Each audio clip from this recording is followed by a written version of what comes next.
So, you're eyeing that killer deal on Temu, but a little voice inside is whispering, is this too good to be true? Let's break it down. First, the good stuff. Temu connects you directly to manufacturers, cutting out the middleman.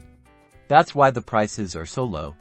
Think of it like factory direct savings. Now, the not so good. Quality can be inconsistent. Read reviews carefully, pay close attention to what other buyers are saying about the specific product you want. Returns are possible, but be aware of the return window and any conditions. Make sure you understand the policy before you buy, so you don't get stuck with something you don't want. Protect your financial information. Use a strong password and consider using a credit card for purchases, as they offer better fraud protection than debit cards. Finally, data privacy. Temu collects data, like most online retailers.